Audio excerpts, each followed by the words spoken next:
Happy holidays, everybody. I'm Michael, and welcome to Beyond the Screenplay. Today we are talking about A Muppet Christmas Carol, the 1992 film directed by Brian Henson, screenplay by Jerry Joel, and based on the novella by Charles Dickens. I'm joined by the Lessons from the Screenplay team, Trisha Arand. Hello, everybody. Brian Bittner. Hello, hello. And Alex Calleros. Hi. So I am very excited to talk about A Muppet Christmas Carol because this was my version of A Christmas Carol that I grew up with. It was very fascinating to revisit it as an adult, which we can talk about. And it was fun to do this video about A Christmas Carol and how the structure of it is so simple and classic and all the lessons that can be learned. So we want to talk about some of that structural stuff from A Christmas Carol and this film and how it kind of manipulates that structure. And there's a lot of darkness in this both film and in the story. And so I think it's interesting how this movie juggles those things. So I want to touch on that and just the Muppetness of it all, because we have not yet talked about a Muppet movie yet. Yay! So all these things. But I'd like to start with you, Brian. So you were the one that pitched the idea of doing A Christmas Carol and a video on Christmas Carol. How did you arrive at that idea, and what did you want to talk about with it? Well, it started just almost 1 year ago, where I was on it's called a plane, which is how we got around back then. The before times. Yeah, and I was watching A Muppet Christmas Carol, appropriately enough, and I messaged you guys on Slack, and I just said, I can't think of another movie where the act structure is so just visible, because you literally have like this inciting incident ghost who says, here's what's going to happen. You're going to be visited by these three ghosts, like act 1, act 2, act 3. And then there's a crisis where he literally sees his own death. And I just thought, this is really interesting to think about this from a sort of act structure point of view.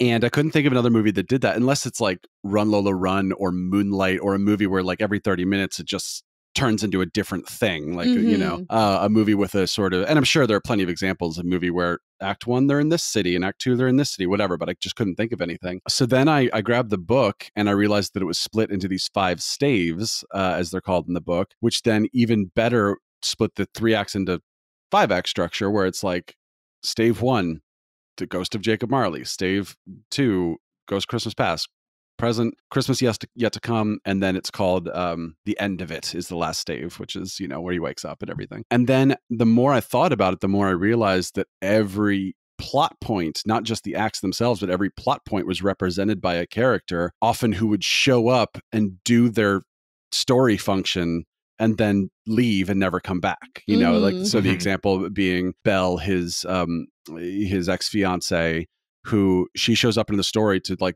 show Scrooge and the audience this very specific thing in act 2, and then she's gone forever, basically. And but then how it's bookended by his nephew Fred and Bob Cratchit, how he treats them in the beginning is then mirrored at the end, how he treats them. And I just thought, this is really cool, and I just liked how well it fit into a just nice and neat 5-act or 3-act, depending on which you're going for, structure, and how every major plot point was represented by a character. So I sort of pitched that to you guys, and then we started talking about how to handle it, and I watched like 10 different adaptations of A Christmas Carol, and they're not all perfect representations of the book, and because we said let's just do Muppets, and I said yeah, but it doesn't quite do this thing and it doesn't quite do that thing, so we kind of settled on doing this multi-version, which I think is great, because I think there's not, people have their own version of A Christmas Carol, but I don't think there is that one definitive one where everyone says that does everything perfectly. But I think we got some of the closest in our video. You guys should see it. Or if you have any questions about any version of A Christmas Carol ever, Brian has some spreadsheets that he can show, sure spreadsheets upon spreadsheets. I can tell you what percentage of the way into each movie a certain plot point happens and how closely that fits the book. Truly spectacular. We have to release that to patrons. I feel like other people will appreciate that. Totally. Yeah, well, and I'm a structure nerd, and so that sounded really fascinating. And then, Brian, as you did all this in-depth research, it was cool to see that confirmed and borne out in these spreadsheets and looking at all these examples of the film. I feel like we could probably make like instead of a Save the Cat template, we could do like a Save the Scrooge template that we can make. Totally. Right. It's just like, who's your Belle and your story, dear writer. Yeah. And so it was fun to to revisit A Christmas Carol and think about it in all these ways. And that let us watch A Muppet Christmas Carol, which I had been fighting for because it was my Christmas Carol. It's the one that I loved a lot. It is the best one. I'm gonna go with it's the best. I think it's the most watchable version. Like, especially in the spirit of a holiday season, because like even if you have a high tolerance for like a more serious holiday film, it's like a holiday movie. So, you know, on a recent like Q&A, we were asked like what our favorite holiday movies are and what are the qualities that we like from a holiday movie. And A Muppet Christmas Carol with like the family and the togetherness and the singing and just the joyfulness of it. I don't know. It really checks all of the like things you want to watch boxes, I think. So, Alex, you had never seen this version before. So I'm curious to get your... As I was watching it, like those childhood sense memories started coming back. And so I'm pretty sure I have seen it. And it just wasn't my Christmas Carol. Mine was like the Scrooge McDuck, I think not quite feature film, shorter like Disney cartoon version. Where like Goofy is Jacob Marley and Mickey is Bob Cratchit and Tiny Tim is like a little Mickey. And so that was the one that like I saw over and over and over again as a kid. Version. Yeah, it's really good version. And so that's what I always think of when I think of childhood Christmas Carol. But as I was watching this Muppet version, I totally have seen it because there are those weird things you notice as a child that like stand out to you or like bother you. And I was like, oh yeah, like the way Miss Piggy comes and kind of like kisses Kermit on the neck as when he comes home from like that was kind of weird when I was a kid. I was like, what's going on? And like, why are the two like little pigs like repeating her words after her? And anyway, there were like these like funny like kid memories I had that were popping up as I was watching the movie. So it confirmed that I have indeed seen him up at Christmas Carol, but not since I was a kid, maybe once or twice. But it was fun to revisit and have those feelings come up again because there's that weird thing where you see a movie only as a kid and you don't really like you don't take it in the same way an adult brain takes it in. You're not even following the story necessarily. You're like observing strange details that like are like confounding your child brain. So it's always fun to watch a movie that has only been seen through that lens and then re-experience it as an adult where I get all the jokes and know what the subtext is and what's going on. Yeah, it almost freaks me out when that happens because I realize there are like packs of neurons in my brain that have just been hanging out for 30 years. Yes. But like they get reactivated upon watching these images again. Right. It makes me want like someone must have done a psychological study of something of why that happens. And like, I don't know. I don't want to go we're going to get off topic if I think about this too hard, but just that weird thing of like, why does your brain remember things that it doesn't remember? Like upon being triggered, suddenly I remember being kind of disturbed by the way Kermit moves when we see his full body in this like wide shot. You're right. When it cuts to him with Tiny Tim on his shoulder walking in the street, that shot is like both really charming and very uncanny. Right. I mean, he's not riding a bicycle like the Muppet movie, so at least it's like slightly removed from that. Yeah. But yeah, I totally have those things with movies that I watched a ton as a kid where I remember every inflection or I'll remember like a character says something in a little bit of a weird way or something. And I'm just always surprised that my brain has kept that. Yeah. My dad calls that stuff brain sludge. Like, like how songs, you know, you'll never need like the jingle of the like, you know, gum or whatever that that's the example from Inside Out, right? Where it's like, yeah, the stuff that keeps coming back up. You will literally never need it ever in your whole life. And yet your brain will not forget it for sure. Right. But yeah, Trisha, your comment about this feeling more Christmassy than other adaptations, I think that that's spot on because a lot of adaptations, we are living in Scrooge world for a lot of it. We are sort of, you know, whether or not that like we're meant to feel like Scrooge feels necessarily, but we are following sort of Christmas is this thing happening in the background of this character story. And what's fun about Muppet Christmas Carol is you have this very lavish Christmassy. We see the whole town, the opening shot as we come down onto the town and we pass all the Muppets doing their street vending and everything. And then on top of that, you have Gonzo and Rizzo as the narrator. So it's like we're all here hanging out, enjoying Christmas, and we're going to tell you this story. So it's almost like the Muppets and Christmas time is the forefront of the movie, and then Scrooge's story is this thing that's also happening, as opposed to most adaptations where it purposefully doesn't give you a lot of Christmas until the sort of story earns that, which is maybe a quote unquote better way to do it, but it's way less fun and just, hot chocolate, warm blanket kind of feeling that Muppet Christmas Carol gives you. Yeah. I think this song is the most wonderful time of the year that they talk about, like, there'll be scary ghost stories around the fire, kind of thing, is the lyric from that song. And whenever you hear it, you go, what? Like, who's telling ghost stories at Christmas? And the answer is Charles Dickens, right? Yeah. Right. but I think that people do tend to associate this with being like kind of a spooky story rather than like the big, charming, heartwarming Christmas thing. And I think we can talk about this later, but I think the songs are a huge part of the reason. Sure. The fact that you have all these songs that are full of like Christmassy instruments like sleigh bells and things like that, that give it more of that Christmassy feel. And they're also very like singable, which this is called a Christmas carol. And Christmas songs are one of the things that I think basically everybody who celebrates Christmas has Christmas songs. And even if you don't celebrate Christmas, your holiday, your end of the year holiday, has songs pretty much. So I think that incorporating the music piece here is also part of what gives it that sort of like holiday feeling. Right. And you have the songs written by Paul Williams, who wrote Rainbow Connection. And, Can we just talk? We'll talk about him like a lot later, maybe. Hopefully. I don't know. I love Paul Williams so much. So yeah. When he's not writing songs with Daft Punk, he's writing Muppet songs. I mean, he is the best anyway. Like right now, I have some of the jingles from the movie in my head as we're talking about them, which just tells you like they did their job. Like I'm humming in my head the song from the middle of the film with Christmas Present. Wherever you find love, it feels like Christmas. Like Christmas. Yeah, it's like and like the fact that the middle of the movie has a song like that, which is a very jaunty, happy Christmas focused song, is different from an adaptation where it's just a straight up, Scrooge going with a ghost to go see people talking crap about him. There's no interlude to give you that cheeriness before he kind of gets some hard truth. Right.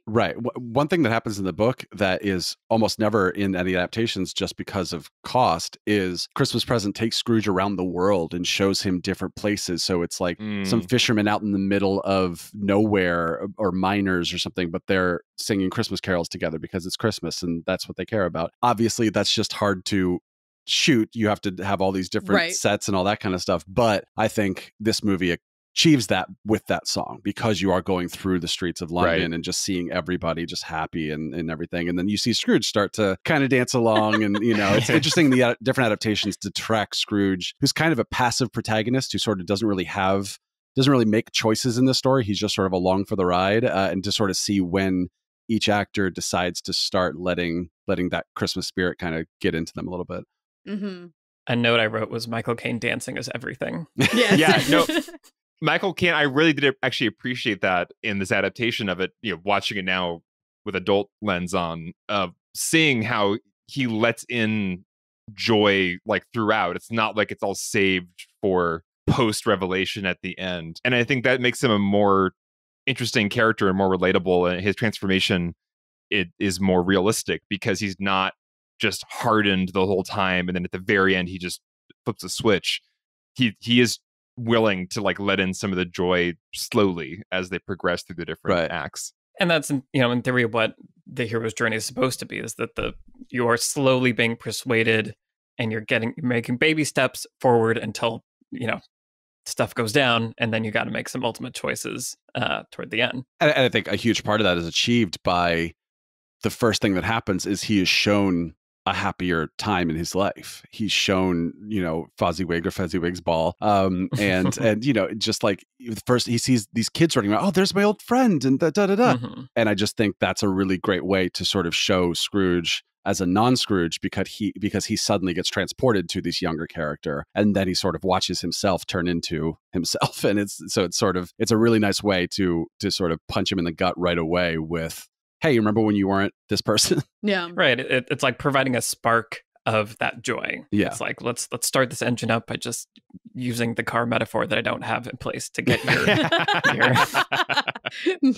key and ignition and some spark plug of the transmission steering column. Yeah, so I think all these things we're talking about are what was intellectually fascinating for me watching this again was all the choices made in doing this adaptation where it is very Christmassy and fun, and there's the Gonzo playing Charles Dickens, basically like a subplot. And so there are these constraints that probably are half, it's got to be a kids movie and it's got to be a Muppet movie. Where do we put all these lovable Muppet characters? And I think it all comes together in a really nice way, because having this, it's not just Gonzo and Rizzo the rat as narrators, they're like characters. They have like a subplot where they're trying to keep up and not get left behind from one ghost memory to the other. And so it gives you something else to cut back to. And that also helps with this kind of third thing that they're juggling, is making sure there's enough levity to offset the darkness and the ghost storyness. And I remember as a kid when Jacob and Bob Marley show up in their change as the ghosts, being really afraid because it's really intense imagery, like this, the reanimated ghosts of these people, and they kind of build it up where they're like, yeah, they're dead and rotting in their graves, and they come from below, and there's all these chains. So they spend the time to make that scary and make that effective. But as soon as the ghosts emerge, they're laughing and they're Muppets, which of course always helps. And then they burst into song. And so I feel like there's always this counterpoint to the darkness that they're putting forth that allows the darkness to be effective, because it is supposed to be scary. You're supposed to understand the emotion of that, but then it also makes it okay and fun again. And I think throughout they do a good job of balancing that. I think one of the critical pieces of the story and of Scrooge just as a character is this entire range of emotion. So I think a trap that you could easily fall into with the Scrooge character is thinking of him as like sort of a one-note grouch, where not only does he not like anything, but you could easily write him or play him as not being in any way compelled or engaging in anything. I think that the best Scrooges are the ones that have this super wide range where they are experiencing a lot of emotions, right? Emotions are not binary where we have grouchiness and anger versus like comedy. Like it's not just these like two things. There's all of these other, I don't know if you've ever seen one of those emotional wheels. Sometimes we use them to, like, I sometimes use them when I'm working with younger kids, but it's like, here you have all of these wheels where, you have different facets of what joy looks like, what wonderment is, what fear is, what, anger, concern, anxiety, like all of these things that kind of play together. And I think that Scrooge needs to have all of these emotions. So it's important for Scrooge to be scared. Yes. Right? He can't only be annoyed when Bob Marley, you got me doing it. When in this case, the Marleys show up, Statler and Waldorf, who are two of my favorite Muppets anyway. But they're perfect here to play the Marleys. You have to have a real fear coming from Scrooge where he has to be compelled by what's going on. And Michael Caine's performance is there, but also it's embedded in Dickens's character. And I think the best representations we see of Scrooge are the ones where we see him going on this complete range of things, where he's genuinely happy to see, Fezziwig and his old friends again. He's genuinely really touched and hurt to be losing Belle again. Like, he has to have all of these different things in order for us to buy that he's capable of a transformation. If we saw a Scrooge that was so emotionally dead that he's only like a one-note miser, then we wouldn't buy it at all. And also, it just wouldn't be an interesting story. Right. So I think that, Scrooge's reactions to everything that goes on make it what it is. They make it believable. They make him relatable. They make the story interesting and engaging to watch. Yeah, and I think that's absolutely true of all Scrooges, Alistair Sim and George C. Scott, like some of the greatest ones of all time. And then on top of that, Michael Caine is in a Muppet movie.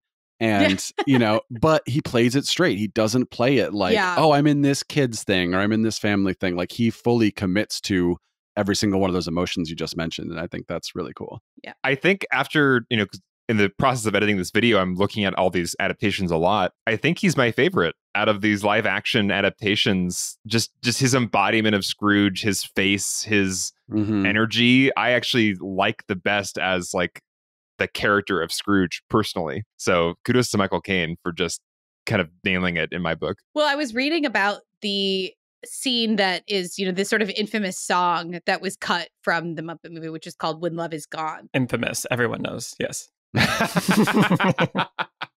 You said this was your Christmas Carol. Obviously, you're not a true fan. Apparently I don't know. Well, actually, there were several songs that were cut.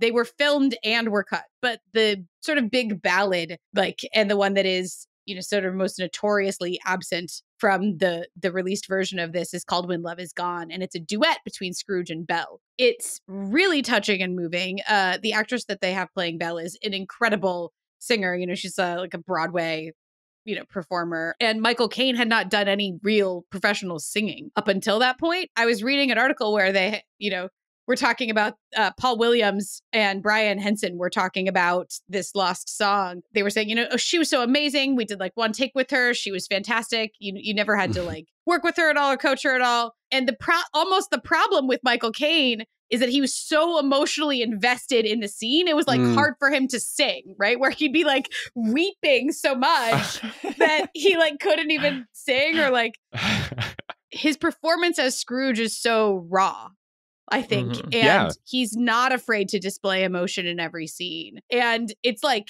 it's a little bit bigger than you would go for, I think, if you weren't with Muppets. But other than that, I think you're absolutely right that he does play it straight. And that's, I think, the great strength of one of the great strengths of this version. Well, I've had it really touching, the scene, the midpoint scene when he's watching Tiny Tim. Michael Caine he's got tears in his eyes, and he's really he's like holding back a flood of emotion, which I don't know if I saw that same kind of rawness in the other Scrooges at that midpoint. They're more just worried about Tiny Tim asking the ghost. It's like a curiosity. What's going to happen to him? But then they don't have that, like, their heart is kind of being broken as they're watching. Yeah. That image of the empty chair with the crutch is like burned into my brain. Like every time we've talked about it, like the image from A Muppet Christmas Carol is what's there. And it's so intense and it's so heartbreaking. To kind of expand on what all you guys are talking about, I feel like there is an earnestness in this movie that was refreshing to just travel back 30 years or whatever it is and see a movie where they don't have to kind of apologize for existing, for being a Muppet movie. And I feel like some of the more recent ones, there is a little bit of that where like part of the joke is like, isn't it weird that we're making a Muppet movie? Or, I feel like in general, in our culture now, you have to kind of apologize. Right. There's a cynicism. Exactly. Yeah. Or like a meta level, like that has to always be there. Yeah. Yeah. And and Gonzo and Rizzo, like there's ironic, like, adult humor in there, but it's never like apologizing for existing. And I appreciate that. And I feel like Michael Caine and his all-in performance on that kind of helps amplify that even more. And I feel like that's what the Muppets are. Like that's what's so fun about them. It's just visiting Muppet world. Yeah. I remember reading a review for Blinded by the Light, the Bruce Springsteen movie that came out last year that was directed by the woman who directed Bend It Like Beckham. And the review just said, like, it's unabashedly positive and you don't get that anymore. And I just thought, and I saw the movie and they're right. And I just thought, like, that's such a neat thing. And I think that's kind of what you get from something like a Muppet movie, which is like, we're not going to try to be, cool is not the right word, but we're not going to try to be edgy or whatever. We're just going to have some fun, but in a way that is smart and three-dimensional and not just like, people goofing around for 2 hours or something. Well, and I think that's one of the things that has always categorized like the best Muppet content, or sort of like the most classic Muppet content, is that the Muppets themselves are not in on the joke. Like they don't know they're Muppets, and the performances and the writing of those characters, they are just playing it straight, basically. Like they are, Kermit the Frog has like real emotions all the time. And like, he has his own characteristics where he's basically the most worried like hero we could ever have. He's just constantly so worried about everything. But can't get out of any situation he's in. He's just utterly trapped in whatever problem that he has. But the way that character has always been written and played is perfectly straight, essentially. He is a frog. He's going on whatever adventure, and they experience real emotions and like emotional turns in as much as, the writing or the plot demands. And I think that's why the songs, the best Muppet songs, are also some of the ones that are funniest are the ones that are leaning really hard into whatever genre they are and being sung and performed essentially basically like dead on, straight and serious and earnest. So, something like Rainbow Connection is just this lovely ballad. There's not a joke in it, though. Like, there's no, sort of winking at the camera, like, isn't this frog sitting on a log playing a banjo funny? It's just, here's a lovely song. And the Muppet Christmas Carol songs, there are lots of other great Muppet songs that Paul Williams did not write. He did write the best ones. But the Muppet Christmas Carol songs are another great example of that. When you see Tiny Tim, singing that song, Bless Us All. Can't just like Tiny Tim having a song all emotionally wrecking. And then even before that, you get the like, "'Tis a season to be jolly and joyous." Like it's adorable. Well done. I mean, yeah, Tiny Tim is just like a cheat code of a character anyway. Right. Like a tiny little person, whether it's a frog or a human with a crutch, like who has a little tiny cough. Named Tiny Tim. Yeah. But yeah, I mean, it's, again, there is a sincerity.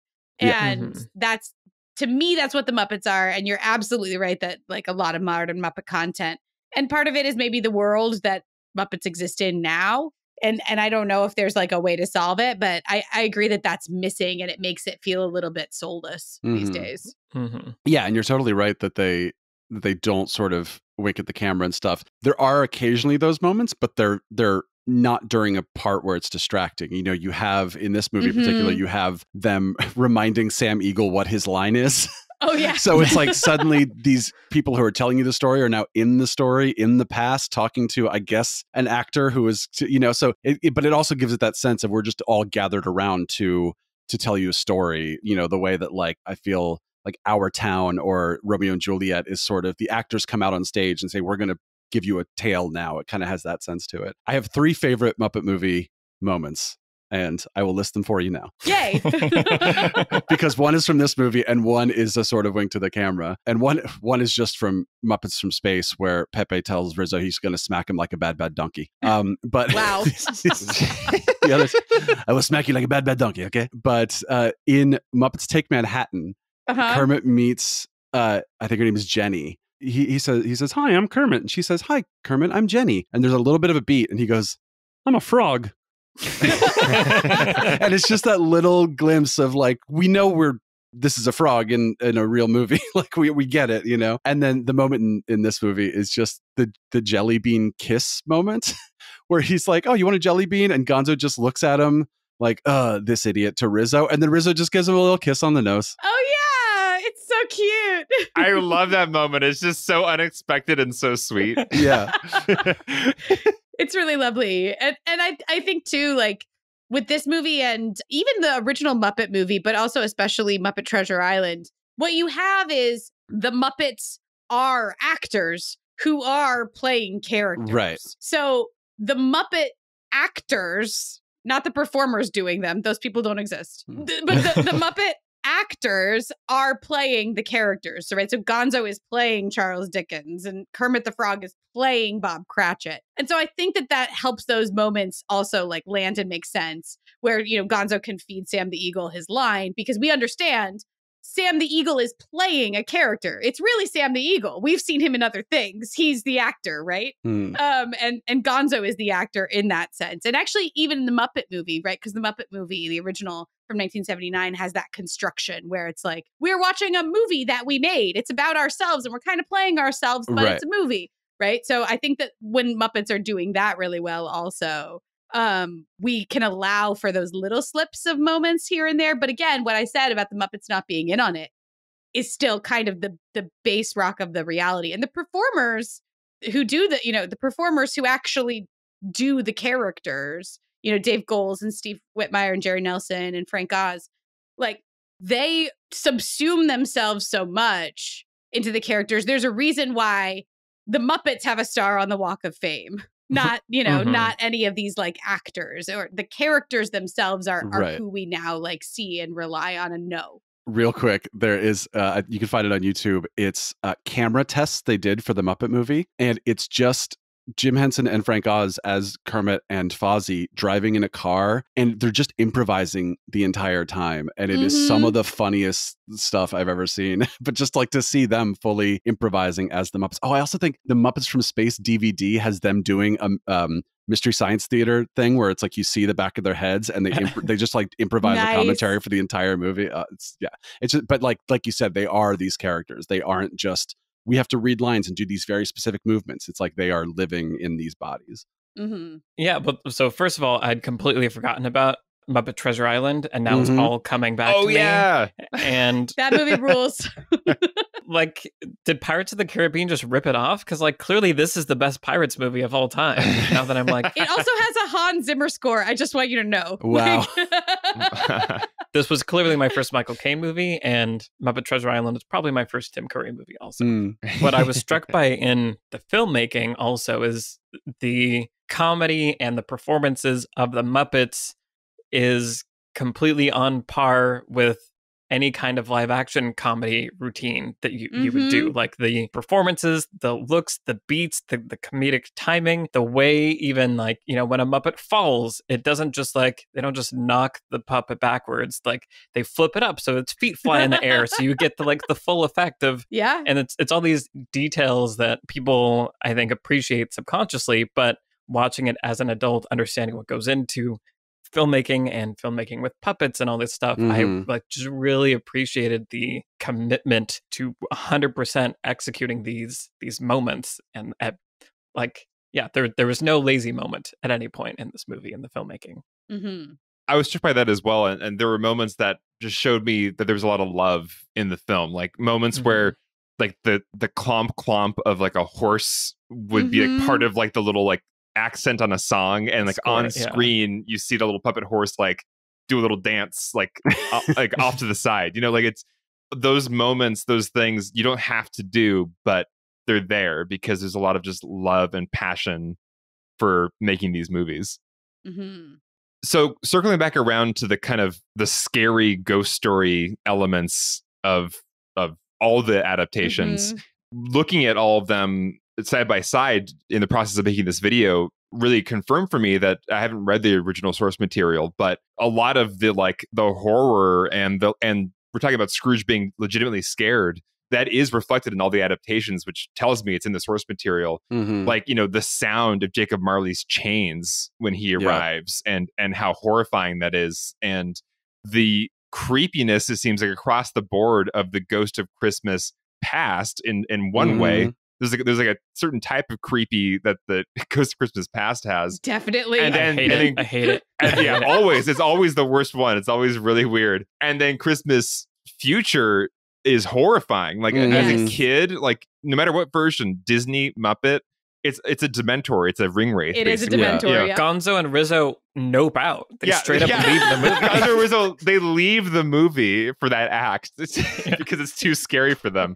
And there's that quote that we mentioned before. I think it was the Steven Spielberg who said that kids like to be scared. And I do think that is true. Part of what is an indelible like imprint on my mind from my Disney cartoon version of this was like, it was, the character was played by Goofy, but it was still scary when Jacob Marley kind of like comes out of like the door knocker on the door. Like his I remember that so much from that version. Yeah, it's scary, and the loud chains, and then of course, all of them have the Dementor at the end. So and that's some part of falling in love with cinema and falling in love with storytelling.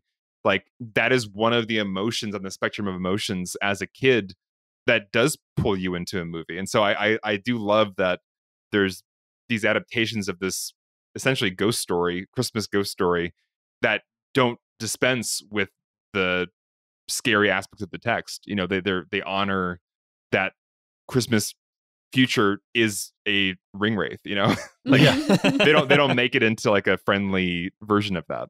Yeah. Yeah, it's like maybe the creepiest Christmas past I've seen, who's described in the book as being like a child and like an old man. So it's sort of how do you actually do the adaptation? Yeah. Mm-hmm. You don't do a CG candle with an Irish Jim Carrey's face on it because that doesn't work at all. Wow. Mr. Zemeckis. But then, yeah, it's like one of the creepiest Christmas yet to come. That they're always creepy, but like it's a really good where he's sort of too tall for a human, you know? And then definitely the creepiest, Old Joe, the guy who they're selling like the curtains to at the end.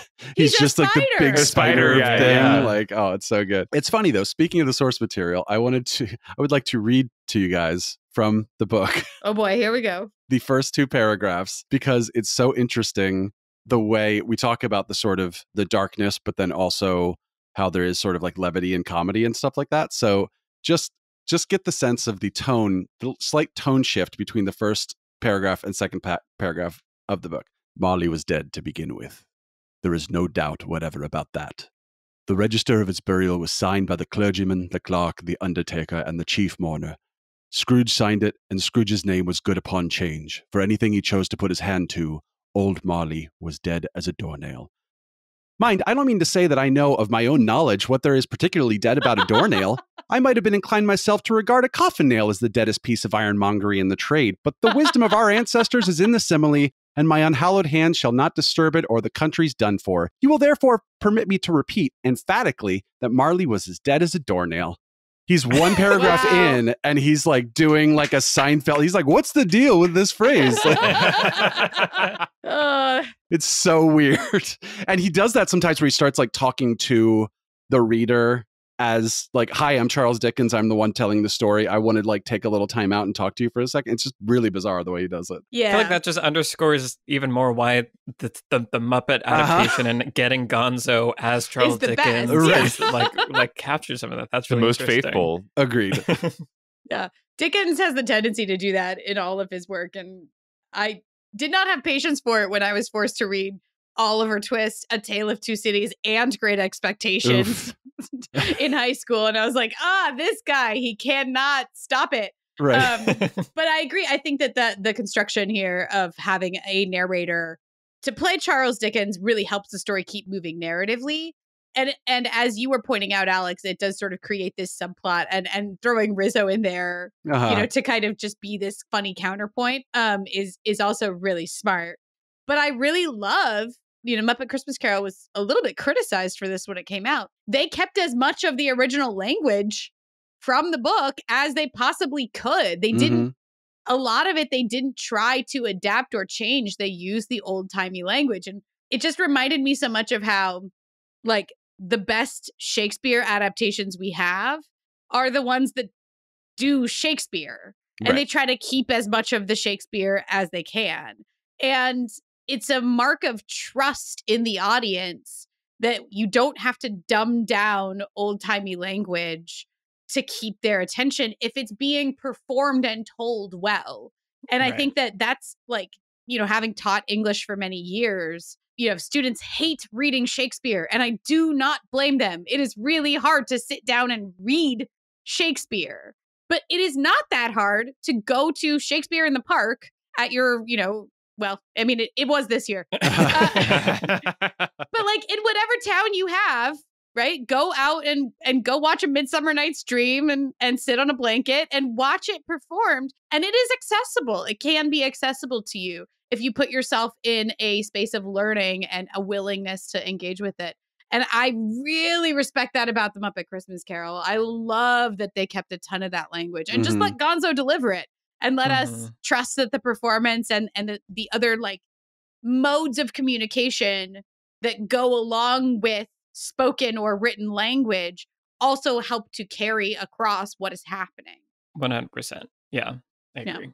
Yeah, it was something I was tracking while watching the different adaptations was there are these lines that so well from the source material, and you don't necessarily realize, like even people have never seen it, don't realize these lines are emblazoned in your heads. What's like a poor excuse for picking a man's pocket every 25th of December. In life, I was your partner, Jacob Marley. Come in and know me better, man. God bless us, everyone. You can't handle the truth. You can't handle the truth. Yeah, exactly.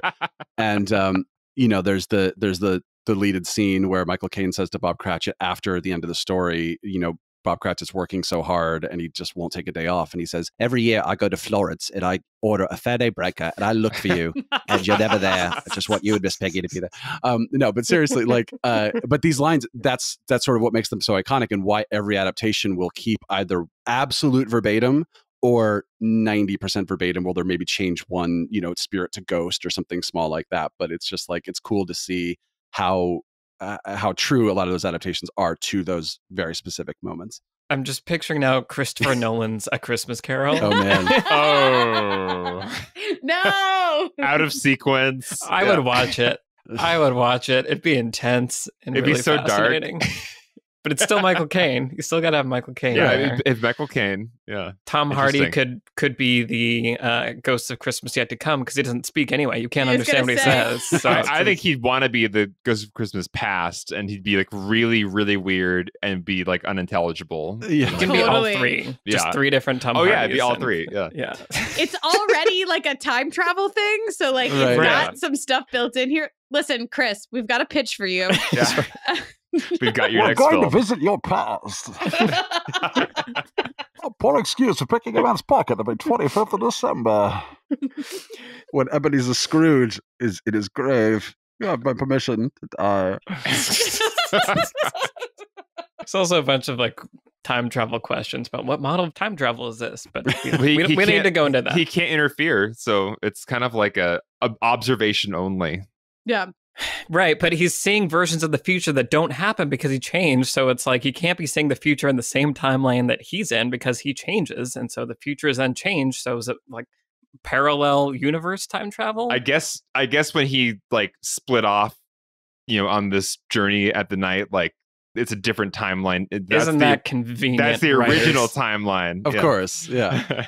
I always assumed that none of it was real. And he was all just like in his bed the whole time and like dreaming essentially about all of it. It's all an undigested bit of cheese. Yeah. Yes, exactly. Yeah. But yeah, I assume it's from the book, Brian, though. But one thing I love about the Ghost of Christmas Yet to Come is that he doesn't speak. And it's a really, really strong choice. Like you couldn't have written a monologue that is as menacing as just that figure, that tower of silence that Scrooge encounters, here for the third ghost. That's why I think every single adaptation of it, it's like it is a scary cloaked figure. Mm-hmm. It doesn't speak, and it leaves Scrooge like basically lost to sort of work through what's happening on his own. It creates this lovely mystery that keeps the third act really engaging, or I guess, in the 5-act structure, it's the fourth one, right? Mm-hmm. That keeps that fourth act super engaging and scary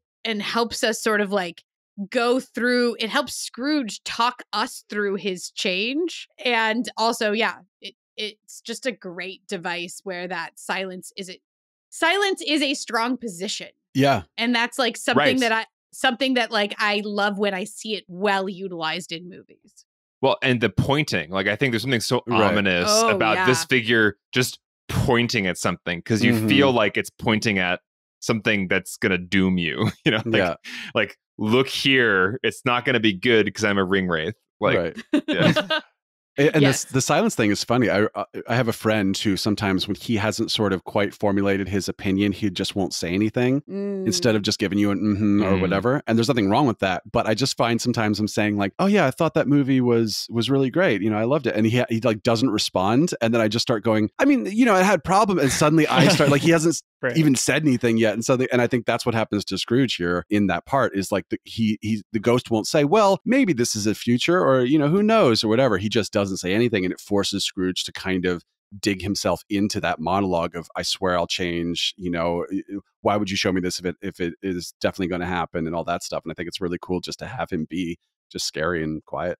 Yeah, exactly. I think it's doing exactly what a story structure is supposed to be doing at that point, and doing it harder because it is putting all the responsibility on Scrooge to figure it out and put these pieces together. Like, no one's going to tell you, because if someone tells you something, it's easy to be like, well, you're wrong, I don't believe you. But when he's having to put these pieces together, the aha moments are happening in his head. They're not coming from external sources. And that pointing, like you say, Alex, the ominous feeling almost comes from someone confidently saying, like, you ask them a question, a really important question, and they just point with confidence, and there's something scary about like the answer will be obvious to me as long as I go that way, which means it's not going to be a subtle answer. And there's like emotional power, I feel like, to that, where like there's something behind that door.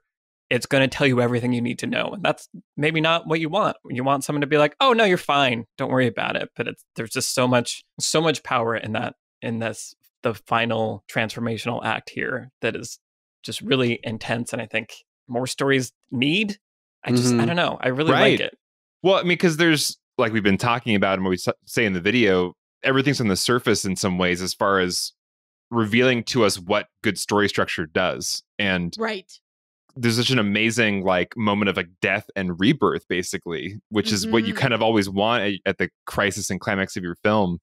Like, I remember emotionally as a kid, actually, the moment when he's like falling down in his grave and then like wakes up in bed. It's like a really powerful moment because you've been taken down to like the depths of despair and the worst possible scenario, and then to be given a second chance at life, you feel what Scrooge feels, which is like just gratitude for getting to try it again. Yeah, I really appreciate how this movie is such a great reminder of what we all want stories to do to us. You know, it's just right there. You can't deny what it's doing, and it's what the archetypal story structure should be doing. Yeah. Everything is really condensed, right, into like symbols, and like we were talking about, the function of the acts are condensed into characters, and they're heightened as well. So, you know, Scrooge is this like paragon of greed, and it's like it really is the only character trait you need to know about him in order to go on this story. There's not a lot of complexity. I mean, we talked about the like range of emotions that make him human. Greed is human though, right? And so we zero in on this incredibly human flaw, basically create an embodiment of that, and then force him on a journey to see how his greed has like negatively impacted his life, negatively impacted the lives of people around him, and ultimately leads to this like incredibly dissatisfying, not even just dissatisfying, but distressing, horrible future where, you know, he leaves behind no legacy. It takes him to the end of his life. There's absolutely no comfort in that prospect of like death or future or anything. It's just very, very cool that Charles Dickens he picked greed because of like social problems that were happening in his time. But it's also like a timeless human flaw, and then introduced characters that had exactly one job to do each to take someone from greed to generosity. And it just, you know, and it's a short novel too. Like that's another reason why this gets adapted all the time. You don't have to lose a lot to put it into an hour and a half, 2 hours. No, you don't. Finally, Charles Dickens, the brevity. It wasn't so hard all along, was it? That man really did get paid by the word. Anyway. But yeah, everything is so nicely compacted into this and nicely boiled down. And I think that the fourth act here with The Ghost of Christmas Yet to Come is an absolutely fantastic example of that. It's so simple and just sharp. Yeah. Razor sharp. You also get this nice thing from the crisis that hadn't occurred to me before, which is that the crisis is a direct result of the protagonist's flaw. Whereas a lot of time, and I think that I'm sure I could probably, if I thought about it hard enough, I could name 100 movies that do that. But so often the crisis is this sort of other thing. You know, the mentor dies, Obi-Wan, the Gandalf, you know, and maybe sure it's a result of the inciting incident, but not in a way where the protagonist is going, I am the sole reason why this thing happened. And that's what you really get with that moment with the grave, and even the moment with Tiny Tim, where Bob Cratchit goes to, you know, to go see where Tim's going to be from now on, and you can see the grass and you know everything, and it's all put on Scrooge's shoulders as this is you, that this is all of this is happening because of you. To feel like changing or not, you know. Yeah, there's no B plot to muddy it up. Right. Sure. There's only there's one plot. There's an A plot. It's Scrooge's journey. That's it. Right. And yeah. Yay, Christmas time. Well, speaking of Christmas time, in that Q&A question we had about like what are the qualities of a holiday movie, you know, the reason why this feels akin to It's a Wonderful Life to me, and why they both stand out as classic Christmas stories, is they ultimately are about how we generally as a society, especially Western society, are so work and money focused. Yeah. And ultimately at the end of life, that's not what matters. What matters is what impact you had on people around you, the family, the people in your life. That's what matters. And both movies are kind of about these men, these main characters, looking back and looking forward and seeing the impact they have on the people around them and realizing that all their concerns about money basically are irrelevant at the end of the day. What actually matters are these people around them. And so I think that's ultimately why this and that both are the movies we watch at Christmas, is because I think as a holiday, it's also served this function as both serving capitalism and buying lots of presents and Black Friday sales and such. But I think in its spirit and the way that the reason I loved Christmas as a kid was there's also this feeling of everybody's taking a break. Families are coming together. People who live out of state maybe are coming to visit you, not this year necessarily. Mm-hmm. There's a moment of like, the thing that matters in life isn't just work. It isn't just career. It isn't just the stuff that we're told is the most important thing the rest of the year. Maybe at the end of the day, it's all this instead. Mm-hmm. At the end of your life, this is what matters. Bah, humbug. We're not releasing this anymore. We're doing a video on Wall Street. That's coming out Christmas. and Scrooge and George Bailey, from It's a Wonderful Life, are two sides of that coin about the over concern with productivity, work, money. And so you have, somebody like George Bailey who his life is rich in relationships. He's like really embedded in his town and his community. He has a loving family. He has all of this stuff.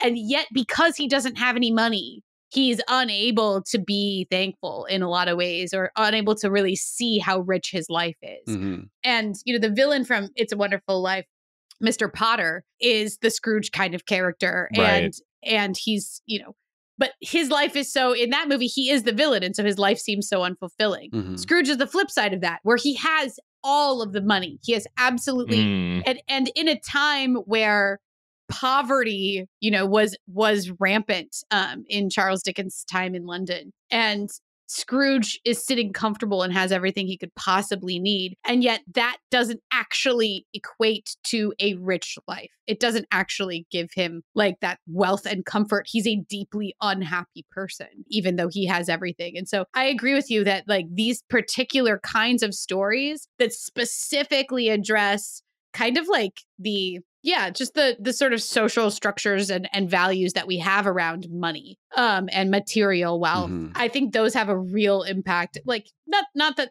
other stories that are just like sort of more generally about like family or faith. Like not that those aren't powerful, but I think that Christmas is a time where we have both sides of those coin. All of that is such a big part of the season that we're reminded, we're doing our accounting at the end of the year. We're like trying to give gifts to people that we maybe can or can't afford. Like you see that with Bob Cratchit, right? Where he like wants to give his family a better Christmas. He can't because he's being exploited by his boss. I think that those stories have this really unique sort of thing that they speak to in us at this time of year. Mm-hmm. Question. Totally agree. But I was distracted. Can we get Michael to watch It's a Wonderful Life by getting him to watch It's a Very Merry Muppet Christmas Movie? Oh, interesting. Maybe.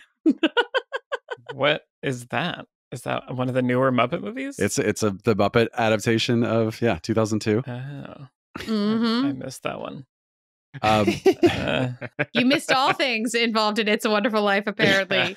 Guys, you can tweet at Michael and give him a really hard time. Last time we asked him to watch It's a Wonderful Life, he didn't finish it. And he declared it to be overrated. We all know that's an incorrect opinion. So you can get at him about that. Did I use those words? I don't know that I remember it. You know what? There was him she was naked in a bush and then they were dancing and people fell from the basketball court into the pool. And I was like, I don't know what's going on. I feel like Michael's adult brain is having feelings about It's a Wonderful Life that like kids' brain have about movies. Like we talked about earlier in this podcast, like his brain is so disturbed by these like anachronistic things happening in the first half of It's a Wonderful Life. He just can't get past it. I mean, at some point, I assume it gets good, so maybe I'll watch another 20 minutes this year. There you go. Wow. Eventually, I'll... 20 minutes it's per your new year. Christmas tradition. You're gonna link later this. Yeah, there you go. Recently, we had filmmakers Anish Chaganty and Sev Ohanian on Beyond the Screenplay to talk about their new film, Run. We had a great conversation about their experience creating the film and how the process differed from their breakout hit, Searching. We're looking to have more guests like Sev and Anish come on the show in 2021. So reach out to the Beyond the Screenplay team on Twitter and let us know which filmmakers you think we should have on the show. Thanks for listening to Beyond the Screenplay. One last quick thing I want to say is just having watched all these different adaptations is to see what people decide to add into the story in addition to like what they take out. It's just funny. We're like so obsessed with origin stories that they end up making the past, they add all these scenes into like if his sister died giving birth to Fred on Christmas and that's why Scrooge hates Fred, and like Scrooge made Marley a promise that he would keep the business alive and that's why he's so focused on money and all this stuff that, and there's like scenes of Scrooge and Marley in the past and some of them are fine, like and then you'll see different adaptations afterwards will just use that. There'll be like an adaptation of that adaptation that's like, I like that, I'm going to keep doing that. And a lot of that stuff's not in the book, which is just really interesting. And a lot of them use Belle as the midpoint because it is that first moment where you see Scrooge kind of go, aha, I realized what I did. But then it's sort of, then you have to jam pack, you know, present and future into like the last 30 minutes of your movie, which is just kind of weird. I'm not saying they're bad. It's just an interesting thing to see like what people decide to add into it. But one of my favorite things that's added in any adaptation is in A Muppet Christmas Carol.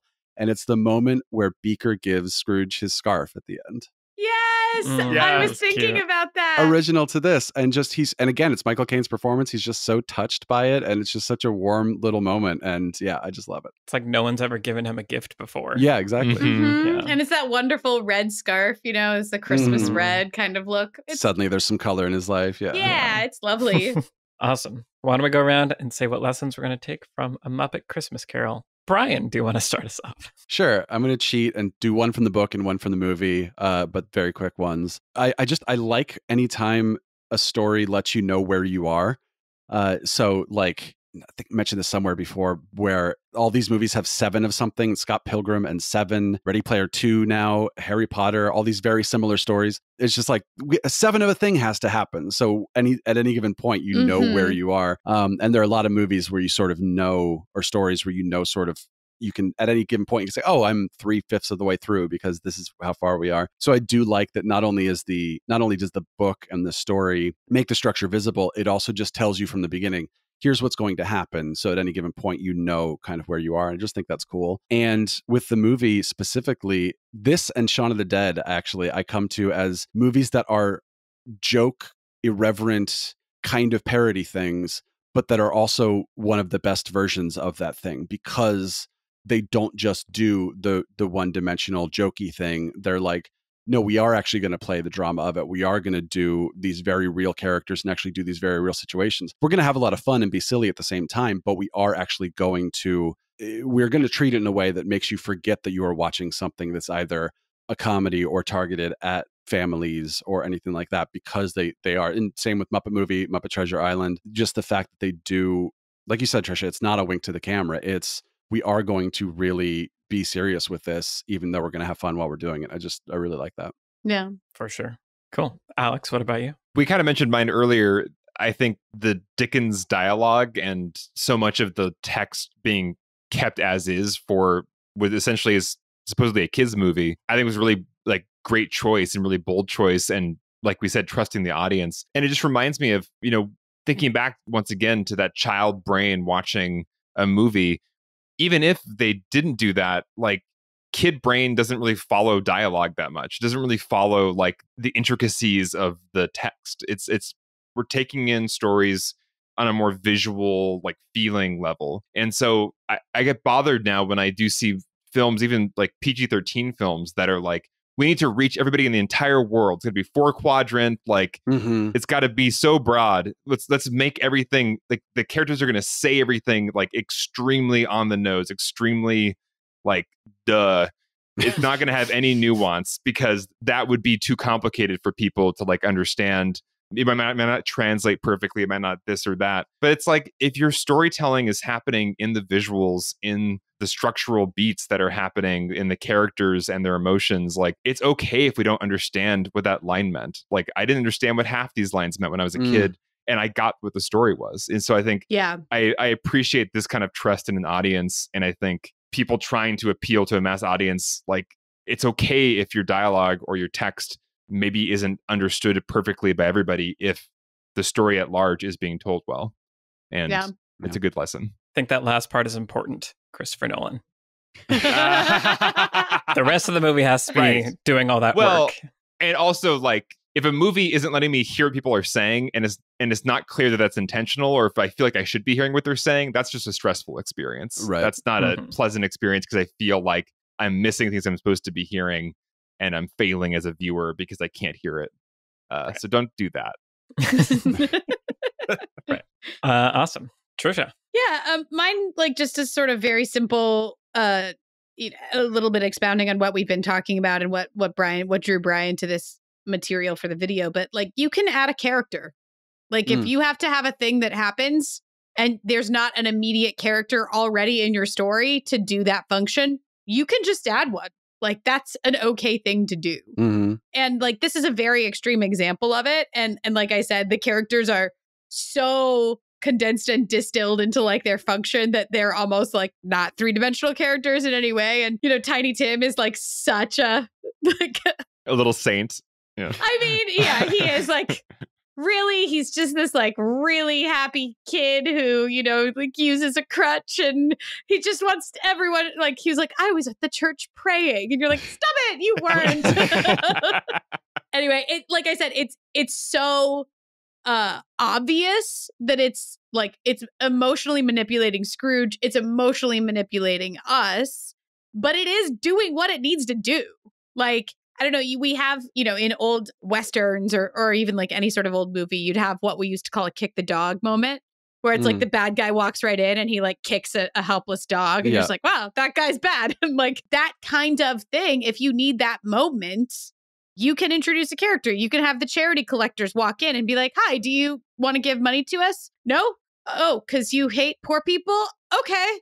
And then they can walk right out again. They don't have to, you know, be a long-term recurring character. That's what supporting characters are for. And they help the world feel lived in, but they also perform a function. And you don't necessarily have to have a character that's on screen for, you know, 2 hours. If they're doing a job, let them get in, do their job, and let them, you know, whatever that is. If that's exposition, great.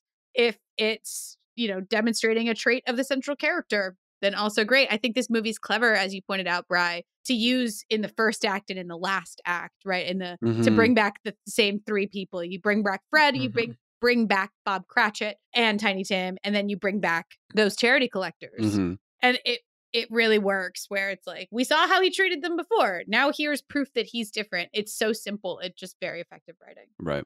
Fred, who was played by, like, the beta version of Eddie Redmayne. Yeah. And that's how I saw him anyway. It's so interesting. Fred is, like, always the same in every adaptation. And he has to find that note where he's very joyful to, like, you know, make us be on his side, but not so joyful that he's just cloying and just annoying. You know, like, he has to be that sort of, like, I'm upbeat, but I'm not so upbeat that you just want me off camera as soon as possible. Right. Yeah. I like this version of Fred.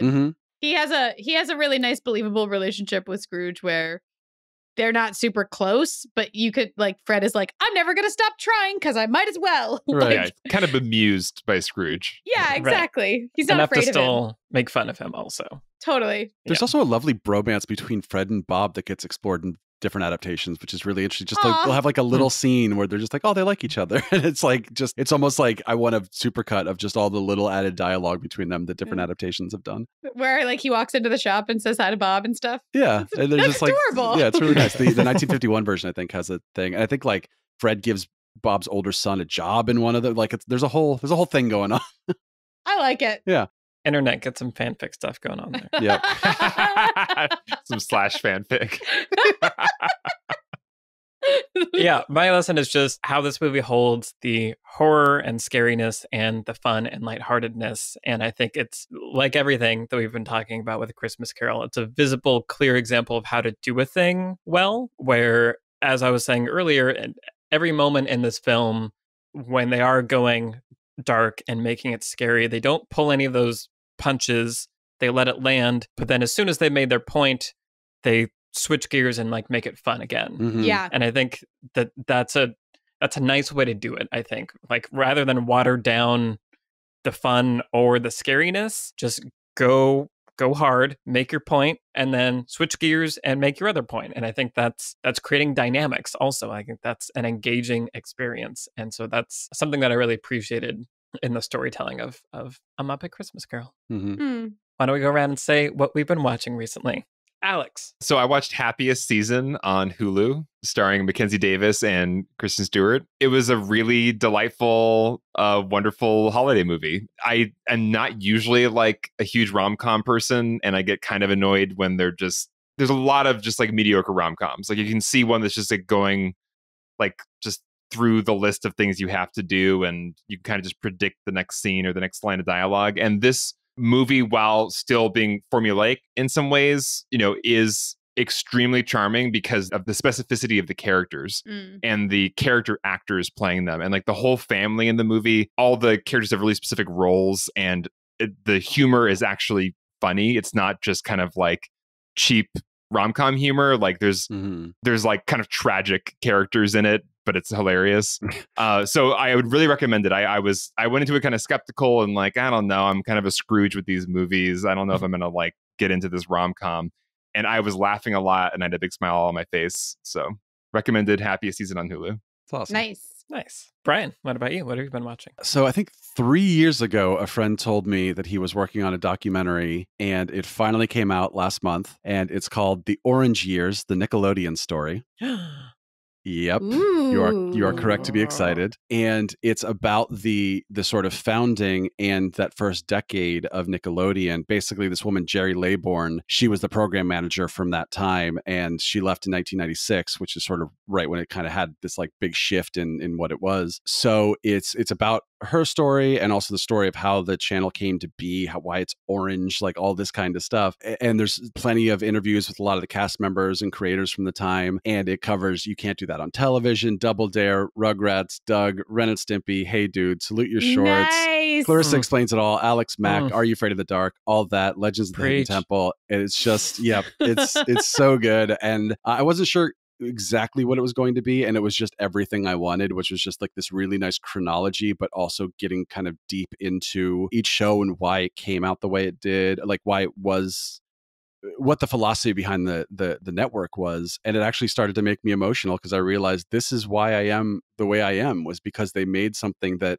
didn't want to talk down to kids, and it didn't want to be normal and like saccharine. They let the creators just be weird. It was kind of this punk rock kids programming, that like then that the 1-2 punch of Nickelodeon when I was a kid and then MTV when I was a teenager is just like this sort of, it's okay to be crazy and weird and just have fun and do it with love, So yeah, highly, highly, highly recommend The Orange Years, the Nickelodeon story. And if you can pay for it, because my friend worked on it, that'd be great. And then afterwards, we watched the Fresh Prince reunion because of course you watched that next. Yeah. Which I was like, oh, it's just going to be, they get back together and they talk. And no, it gets like real emotional. It goes to some places I wasn't expecting it to go. And it's really surprising how just like a cast getting back together can be something, something greater than just what you're expecting.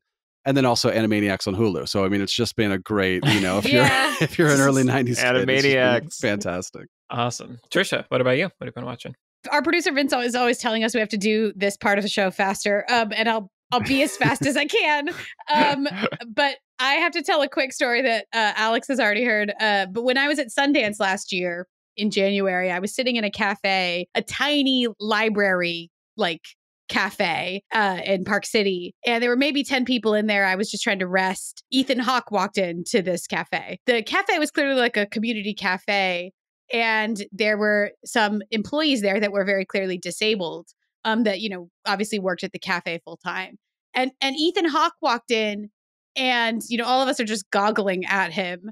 And the employees at the cafe immediately started screaming at him from across the cafe, "White Fang!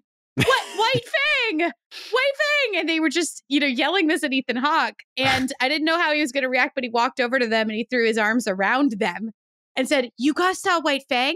Did you like it?" And they were like, "Yeah, it was really great." And he was like, "That's my favorite movie I've ever worked on because I got to work with the wolves and they were so incredible." Like everyone in the cafe that was watching this just like melted into a tiny puddle of adorableness of like everything that was happening around us. And of course, so Ethan Hawke talked to them for a few minutes and took some pictures with them. And then he went to leave. And one of the other people that was there shouted at him as he was leaving, "Hey, Ethan, are you having a good time?" And he turned around and like sort of generally to the room goes, "Are you kidding? Isn't this just the greatest place in the world?" What a lovely human. It was an incredible experience, but since that time I've been meaning to watch White Fang. And so all that is a way to say I finally did. Yeah, nice. And if you haven't watched White Fang at all or recently, it's from 1991. It's directed by Randall Kleiser, who is a fantastic director. Ethan Hawke I think was maybe 20 or 21 when they made that movie, but he looks like he's 15 years old. Mm-hmm. And the wolf in it that they worked with is actually the one from The Thing. Wow. Oh, that's a good actor. Yeah, that's a good get. They also have a bear in it that like should have won an Oscar. There's an incredible scene with like a brown bear in it. Is it Bart the Bear, the one from Great Outdoors? It is Yes. the most famous bear actor there's ever been. If you haven't seen White Fang, it's on your Disney Plus. It's just stunning. They went to Alaska and filmed it in like February. The landscapes will just knock you over with how beautiful they are. I like to play this game when I'm watching movies called Real Snow or Fake Snow. And it's just, you just try to guess if your actors are standing in real snow or fake snow. There's no fake snow in White Fang. There's no fake animals. There's no fake snow. There's no fake anything. It's just an incredible adaptation of an amazing book by Jack London. Nice. And it's a really, really great. It's a family movie, but it's really scary in places. There's, lots of great survivalist kind of stuff in it. It's like The Revenant, but more fun. Not crawling inside of animal carcasses. How is that even possible? Yeah. I can't even fathom how you can make something more fun. Anyway, baby Ethan Hawke, apparently it's his favorite movie that he ever worked on because he got to work with these wolves. So, awesome. Fang. Yeah, awesome. strong recommend from me. It's a delight. Nice. Yeah, I'm up spending time with my mother who loves her British royalty shows. And so I'm finally catching up on The Crown. Nice. Yeah, I've now completed the first season of The Crown and it's wonderful. I understand why everyone is very excited about it and enjoys it. Like the cinematography alone is unreal. It's so gorgeous. And it's not just gorgeous, but there's a lot of like the directing in every episode. There's a lot of visual metaphor happening. There's so many layers of storytelling just being executed at a very, very high quality level. And it's just very enjoyable. The performances are great. It's a fun way to learn more about like what history probably was kind of like a little bit. If you don't know a ton about the royal family, this is like a fun way to be like, probably the main turning points that you're watching happened and the rest is really fun drama. Yep. Well, the historical context is real and it's really interesting to learn about eras of history because it spans decades as you keep watching the show. Right. Mm-hmm. And as an American, you know a lot about American history during this period, but not a ton about British history. So yeah, I'm really enjoying it. It's fun to understand, like everyone knows Vanessa Kirby from this and not as the girl from Mission Impossible that one time, and Claire Foy as, the Queen and not Rooney Mara. So it's fun to see them as right. Yeah, this is how you're supposed to be introduced to them. Yeah. Exactly. Yeah, and they're amazing. Yeah, so I'm very much enjoying it. Excited to continue it. I'm excited to talk to you about it as you get caught up with the current season. Yeah, yep. We will do this. Great. Well, this has been our conversation about A Muppet Christmas Carol. We also have a patron exclusive episode this month on Tenet. So if you want to hear us talk about Tenet, you can join us on Patreon. You'll be helping us get closer to Lord of the Rings, which we're all excited about. We will have many, many thoughts and opinions. They're just brimming. We keep teasing each other by talking about it a little bit and then stopping. We're trying to hold ourselves back. So as soon as we get to 500 patrons, we will be beginning that journey. Let's do it. For now, Beyond the Screenplay is produced by Vince Major. Our editor is Eric Schneider. I've been joined today by the Lessons from the Screenplay team, Trisha, Brian, and Alex. Of course, I am Michael. You can find all of our Twitter handles in the show notes. Please feel free to reach out and say hi. We always love hearing from you. Thank you to the patrons for making this show possible. Have a very happy holidays, everybody, and we will see you in the next episode. Bye-bye. Bye, everybody. Bye.